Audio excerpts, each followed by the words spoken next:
আলাইকুম রহমতুল্লাহি ওয়া বারাকাতুহু। আমরা হজ নিয়ে অনেক কথাবার্তাই হয়তো শুনি। ইনশাআল্লাহ এই হজ নিয়ে ডিটেইলস সংক্ষিপ্ত পরিসরে 10 মিনিটের মধ্যে বা 15 মিনিটের মধ্যে ইনশাআল্লাহ আলোচনা হবে। আশা করি হজের ফরজসমূহ, হজের ওয়াজিব এবং হজ ফরজ হওয়ার শর্তাবলী, হজ আদায় হওয়ার শর্তাবলী, হজ শুদ্ধ হওয়ার শর্তাবলী, কবুল হওয়ার শর্তাবলী, হজের গুরুত্ব ফজিলত এই নিয়ে আলোচনা থাকবে। হজের আলোচনা পরিভাষার নির্দিষ্ট স্থানে, নির্দিষ্ট দিনে, নির্দিষ্ট কাজ করার মাধ্যমে আল্লাহ তাআলার নৈকট্য হাসিলের লক্ষ্যে কাবা ঘরের প্রতি গমনের ইচ্ছা করাকে হজ বলে। হজের হুকুম: হজ প্রত্যেক সমর্থন ব্যক্তির জন্য নির্দিষ্ট নিয়ম ও পদ্ধতিতে পড়ছে আইন। এটি ইসলামের অন্যতম বুনিয়াদী ফরজ এবং এটা অস্বীকারী কাফের।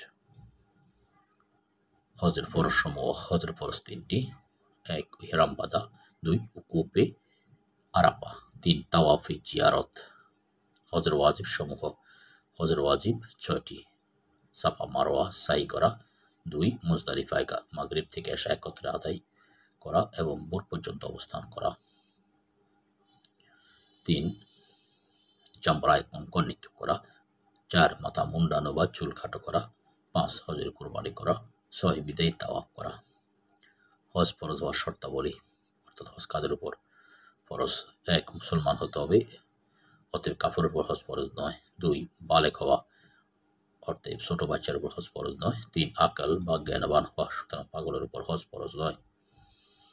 4 স্বাধীন হওয়া, অতএব গোলামের উপর হজ ফরজ নয়। 5 আর্থিকভাবে সক্ষম হওয়া, অতএব অক্ষমের উপর হজ ফরজ নয়।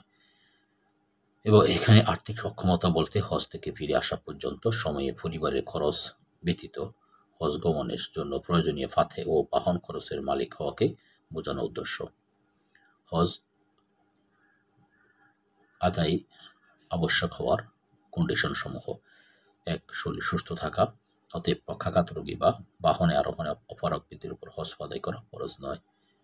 2 হজে গমনে বাধা না থাকা। 3 রাস্তা নিরাপদ হওয়া। 4 মহিলার জন্য স্বামী বা মাহরম পুরুষ সাথে থাকা।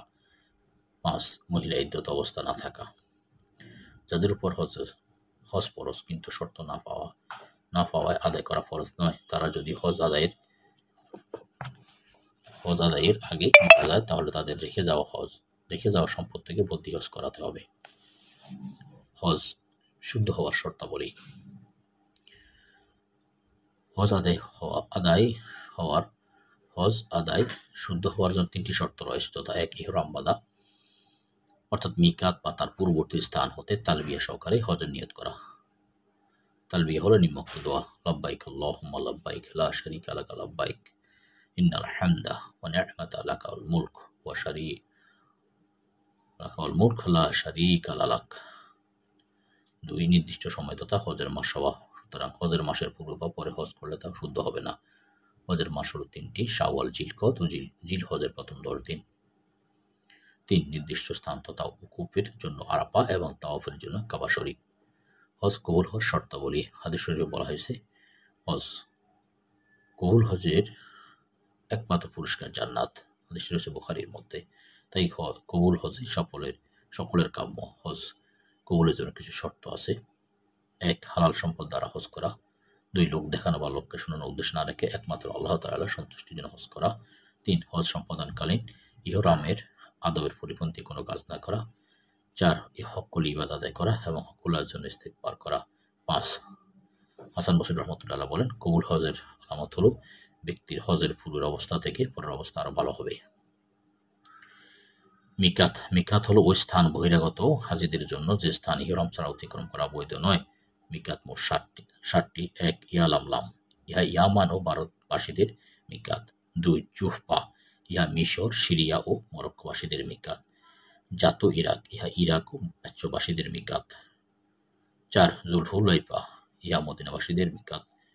5 কারনুল মানাজিল, ইহা নজদবাসীদের মিকাত। হিল, ইহা তাদের মিকাত যারা মক্কার বাইরে কিন্তু মিকাতের ভিতরে বসবাস করে। 7 মক্কা, যারা মক্কা অবস্থান করে তাদের হজের মিকাত হলো মক্কা শরীফ। তবে মক্কা অবস্থান যদি উমরা করতে চায় তবে তাকে ইহরাম বাঁধার জন্য হরম এলাকার বাহির তথা হিল এলাকা যেতে হবে। হজের গুরুত্ব ফজিলত। ইসলামে হজের গুরুত্ব ফজিলত অনেক। এটি ইসলামের পঞ্চস্তম্ভের অন্যতম এবং ফরজ আইন।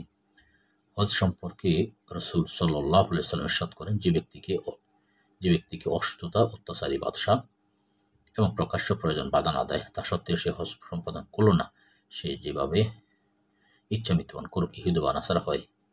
রাসূলুল্লাহ। হজের ফজিলত সম্পর্কে হাদিস শরীফে অনেক আলোচনা হয়েছে। যেমন রাসূল মকবুল সাল্লাল্লাহু আলাইহি ওয়াসাল্লাম বলেন, যে ব্যক্তি হজ করলো কিন্তু এর মধ্যে অশ্লীল এবং খাপ কাজ থেকে বিরত থাকলো, সেই যেন নবজাতকের মতো নিষ্পাপ হয়ে ঘরে ফিরল। বুখারী মুসলিম।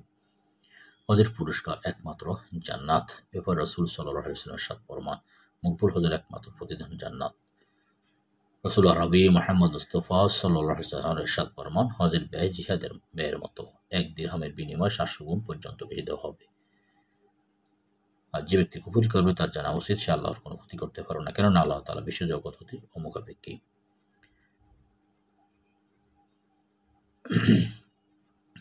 আল্লাহ রাব্বুল আলামিন আমাদেরকে আল্লাহ সন্তুষ্টির জন্য ইসলামের পঞ্চম রকম তাদের উপর হজ ফরজ। হজ আল্লাহ তাআলার নির্দেশ এবং রাসূল সাল্লাল্লাহু আলাইহি ওয়াসাল্লামের তরিকা মতো হজ করার তৌফিক দান করুন। আমিন ইয়া রাব্বাল আলামিন। আল্লাহুম্মা রযুকনা জিয়ারাতাল হারামাইনি ওয়াশ শরীফাইন। আল্লাহুম্মা সাল্লি ওয়া সাল্লিম আলা নাবিয়িনা মুহাম্মদ। আল্লাহুম্মা সাল্লি আলা রূহি সাইয়্যিদিনা মুহাম্মাদিন ফিল আরওয়াহি। আল্লাহুম্মা সাল্লি আলা কবরি মুহাম্মাদিন ফিল কুবুরি। জাযাল্লাহু আন্না মুহাম্মাদান মা হুয়া হুলহু।